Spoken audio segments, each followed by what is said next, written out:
Hello, everyone. My name is Andrew. And my name is Anna. And you're listening to the Culips English podcast.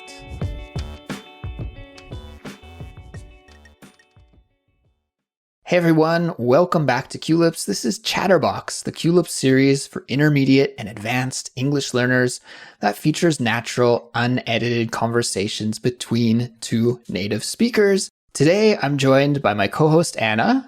Anna, how are you doing? I'm really good, thanks. Perfect. And we are going to talk about a topic that I think is near and dear to both of our hearts, Anna, because we're talking about the future of podcasting today. There have been a lot of recent developments surrounding podcasting in the last couple of years. And these developments are really going to change the way that people podcast and listen to podcasts in the future. So I think we'll have lots of interesting things to talk about in this episode. And Anna, for our listeners that don't know, of course, you are a co-host here at Culips, but you also have your own podcast, don't you? Could you just catch us up really quickly about what your other podcast is about? Sure. So since March 2020, I've had my podcast, which is called Anna with Two N's, which is a business English podcast where I release episodes every Wednesday about different business English topics. Perfect. So all about business English. I'm sure a lot of our listeners would like to check that out. And we definitely encourage anybody who wants to improve their business English to check out Anna with Two N's. So, Anna, you and I, we are very involved in podcasting. And for this reason, I think this will be a fascinating conversation. We'll get to it in just a moment. But before we do, listeners, I want to let you know there's a transcript and study guide available for this episode for all Culips members on our website, culips.com. And by following along with the study guide while listening to us, you can really take advantage and study with this episode in the best way possible. Not only that, but you'll also support us and allow Culips to keep going and to make more English lessons for people all around the world in the future. Now, when you become a Culips member, there are also a bunch of other extras that you'll get. So it's a great win-win situation. Good for your English development and good for us because it allows us to keep making Culips episodes. So to become a member and get the study guide, just visit culips.com. We also wanted to give a shout out to our listener, Fabiola Montero from Mexico, who left us a lovely comment and a 5-star review on Apple Podcasts. Fabiola, you wrote, Culips podcast is a super good way to practice. I have been listening for a long time and they are very nice. And it is comfortable to listen to all of the hosts. They are nice people, so you feel like you want to listen to their podcast all day. And it's super helpful for practicing listening. They explain many ways to use the language, like grammar, phrasal verbs, in a really entertaining way. I like Andrew's voice a lot. There you go, Andrew. Yeah, I like it. So I recommend their podcast a lot. Thank you so much, Fabiola. That's wonderful. Thank you, Fabiola, for that fantastic review. And everyone, if you would like to hear your name shouted out at the start of a Culips episode, then please leave us a 5-star rating and a positive review on Apple Podcasts or whatever platform you use to listen to Culips. It will help more English learners around the world find us and study with us. All right, with that said, it's time to talk about our topic for today's episode. So let's get started. Anna, I have a question for you to kick things off. I'm curious, when was the first time that podcasting came onto your radar? Well, podcasting's always been something that I've liked, but I never really thought about having a podcast until I was kind of inspired by somebody else who was doing podcasting. So I've always listened to podcasts, but I never really thought about doing one. And that's kind of the fantastic thing, is that it's so easy to start a podcast if you've got an idea. that you really can literally do it in the same day, more or less, if you've got a mic, and everything's really accessible for setting up your own podcast. So I've both listened to them for a long time, and now more recently I've had my own one. Yeah, I have a story that's pretty similar to yours. I think podcasting first came onto my radar around 2005 or 2006. Actually, it was a podcast from the UK, the Ricky Gervais podcast, that was one of the first ones that I remember listening to. And one of the things that spurred on the podcasting revolution was the invention of the iPod. Now that people had this kind of device that could hold a lot of audio and a lot of podcasts, we could carry around, these episodes right in our pocket and listen to them at any time. And the other thing that kind of pushed the podcasting revolution forward was the development of an RSS feed. I'm not exactly sure what RSS stands for. I'm not that technical, but I do know what it does. And that is that it pushes a brand new podcast episode to your favorite podcast player. So it was kind of the syncing up of these two revolutions, RSS and the iPod, that allowed everyone to listen to podcasts on the go.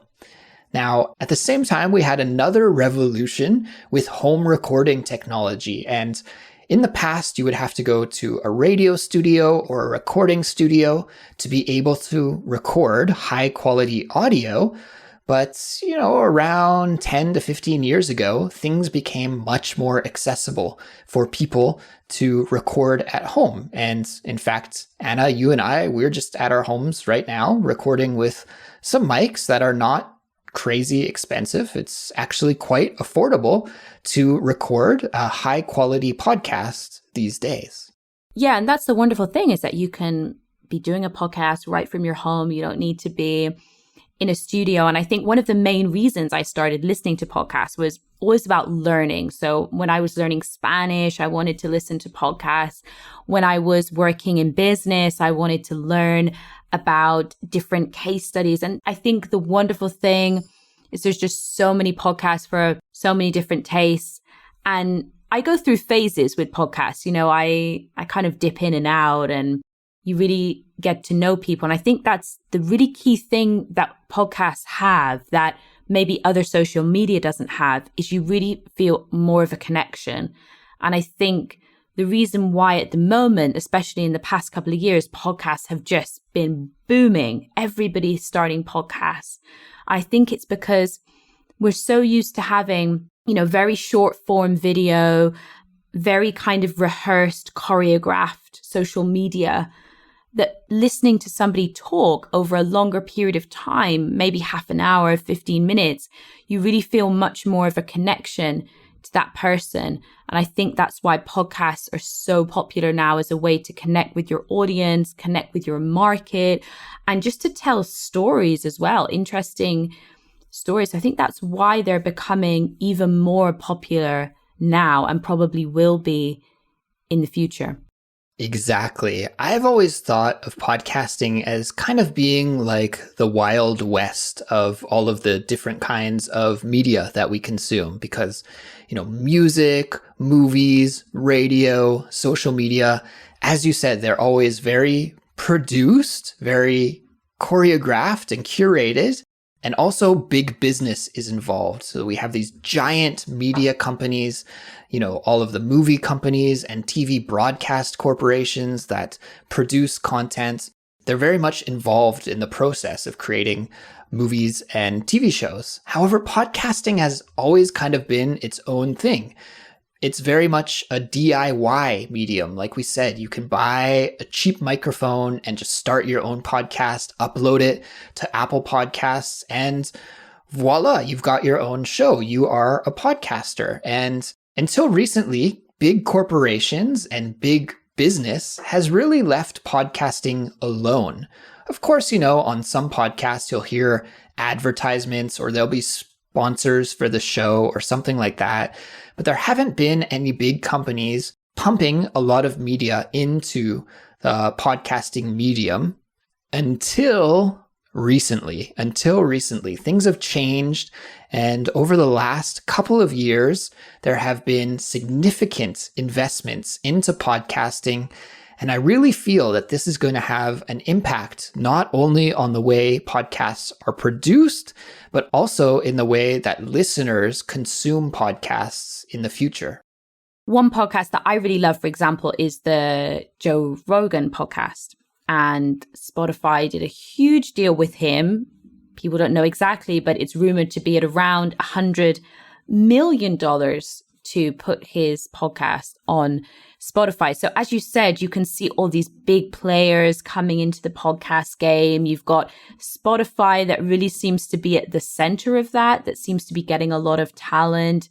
The Obamas, for example, Kim Kardashian. So you can see all of these people starting to be drawn to podcasts, which I guess suggests that podcasts are a great way to communicate. I mean, businesses go where the money is, number one, but also what people care about. So I guess podcasts are going to be a space that, they're kind of hedging their bets on podcasts and saying, we think this is going to be a great way to communicate with people in the future and going forward. So in that sense, podcasts are a great way to be. But of course, as you get more people, things start to become a little bit more saturated. And maybe it's going to be harder, for example, for people to have these maybe overnight successes or unexpected successes where you take a podcast that's very DIY and suddenly you have lots of listeners. Maybe that's going to be more difficult with bigger players, bigger production, more advertising, etc. But ultimately, I think the more podcasts, the better. And there's going to be challenges with everything. But I think if you raise the bar, you get more people in, better production, it raises the bar. So podcasts will be better for the listeners in the long term.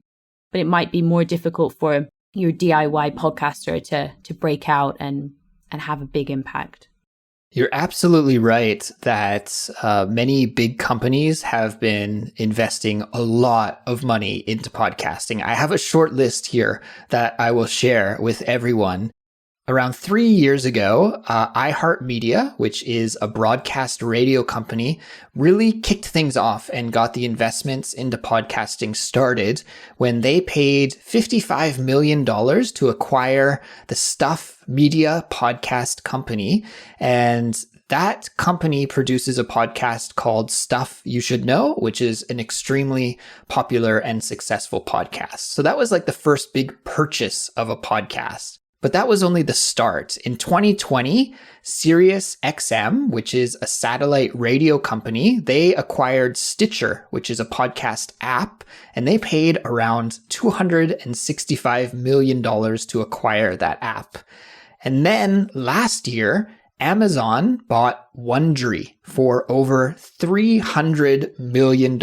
And Wondery, again, is a company that produces podcasts, and they have several different shows that they produce. And then, like you mentioned recently, the Joe Rogan podcast got bought by Spotify for around $100 million.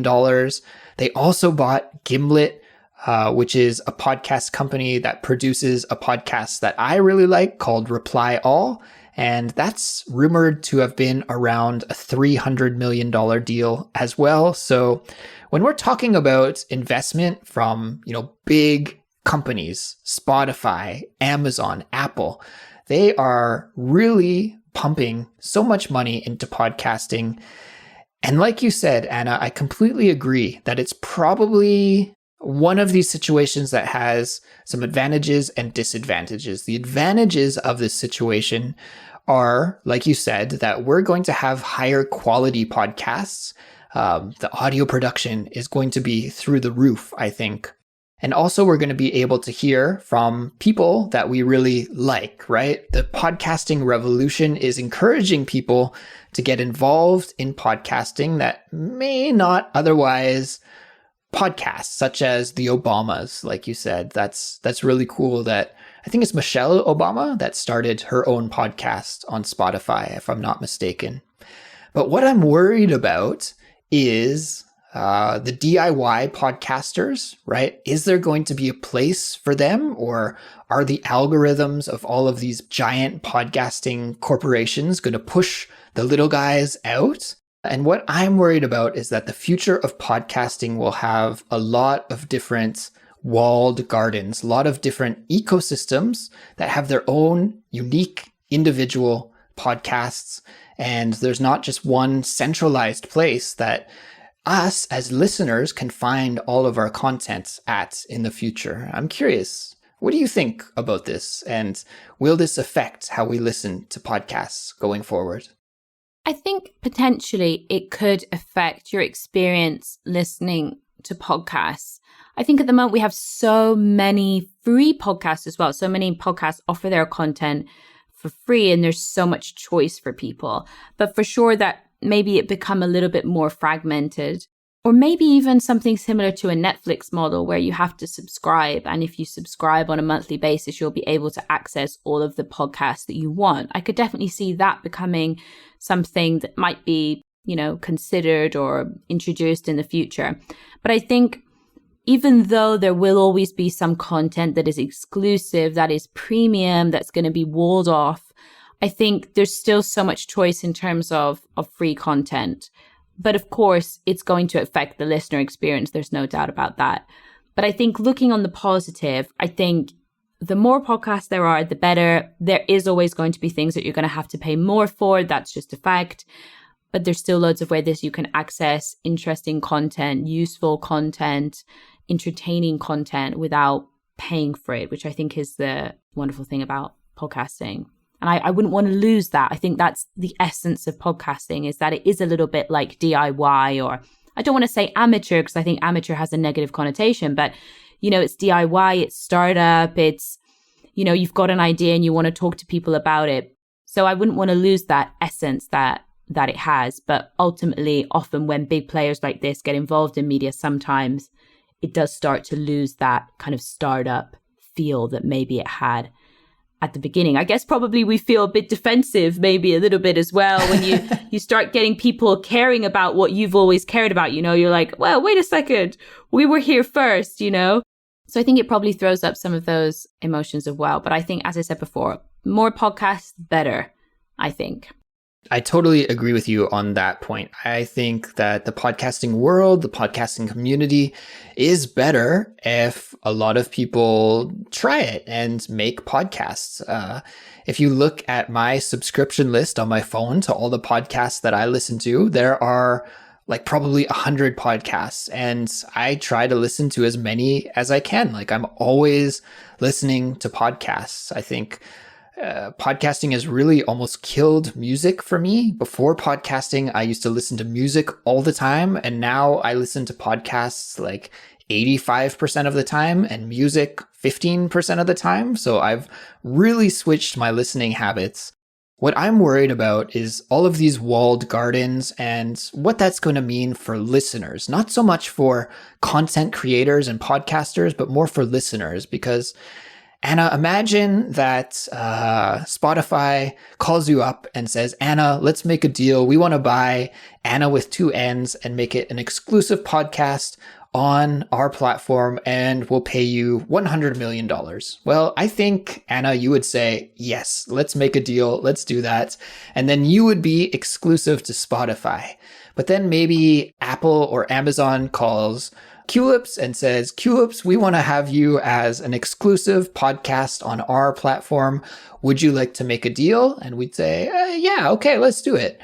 And then what that would mean is that our listeners who love Culips and Anna with 2 N's, all of a sudden, if they wanted to follow us and listen to our episodes, they would either have to sign up for those services and maybe pay a small monthly fee, or they would have to download those apps, and then they can't just have all of their podcasts in one place, but they would have to have 2 or 3 different apps, and it could get a little bit messy. And I'm just worried about what that will do to podcasting in the future. I hope it doesn't kill the kind of independent, creative vibe that the podcasting community has really created over the last 10 to 15 years.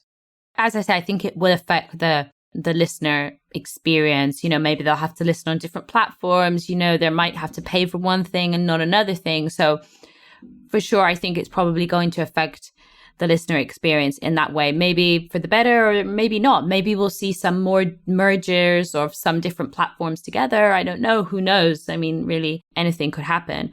One thing that I really love about podcasting as well, going back to why I think podcasting is so successful right now, is again about that idea of connection. And for me as a creator, it's a alternative to something like YouTube, which I've always been very hesitant to go for it on YouTube because I really like the fact that it's just audio. I mean, some people do film their podcasts and video their podcasts, but I really like the fact that it's an audio format rather than a video format. So for me, it's a real alternative to something like YouTube. And I just feel it's more natural than maybe a video that's, very scripted, or an Instagram reel, which is very short. So for me, I feel like it allows me to show more of my personality. And as a listener, you get to know me better through this medium and form of podcasting. So I think that's why it's so successful right now. I mean, I follow a few people on Instagram and I really enjoyed their account. And then recently they launched a podcast and it was like, whoa, because I'd never heard them speak for more than 30 seconds. So I didn't get to know them. And then they started this podcast. I listened to the first episode and I was like, oh my goodness, these people are great. I love listening to them. They sounded like they were just, friends chatting, and it was just fantastic. So you really get to see a different side for people that you don't get on other forms of social media. So I think podcasting is just going to be more and more popular. I think more people are going to use it as an additional arm or a branch of their offer, because it is like a marketing tool as well. So it can be used for many different things. But for me, the one thing that I will always maintain is that in the case of my podcast, it will always be free. So I'll always have a free version. I think many people would, many podcasters or DIY podcasters is the way I started in my case. I think many people would want to stick to that. There's always a free version that anybody can access. And I think that's important. Completely agree with you. Again, I think that is really core to what podcasting is that it has to be free. Now, whether it is exclusive to one platform or a different platform, maybe there's some flexibility there with podcasting, but if the podcast is not free, then I don't think it's really a podcast. It's like an audiobook that you buy or something. It's something different. It's not podcasting anymore. So I completely agree with you that podcasts should be free, and definitely here at Culips, we also intend for all of our episodes to be free going forward, as they always have been.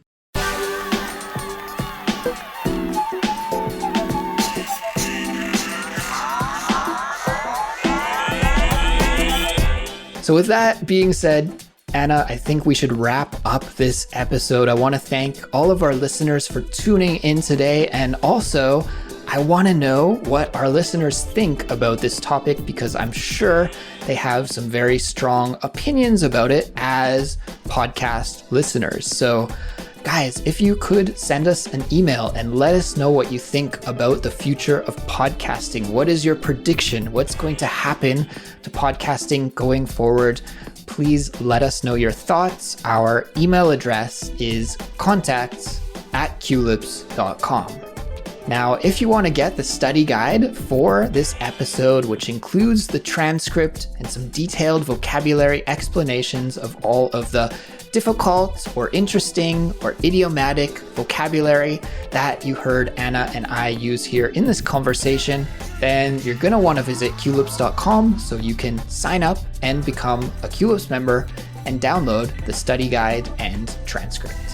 Becoming a Culips member is a great way to support us, but it's not the only way. You can also support us by leaving a 5-star rating and a nice review on your podcast app, telling your friends about Culips, and following us on social media. That's right. Stay up to date with Culips by following us on YouTube and Instagram. We'll be back soon with another brand new Culips episode, and we'll talk to you then. Take care, everyone, and goodbye. See you later.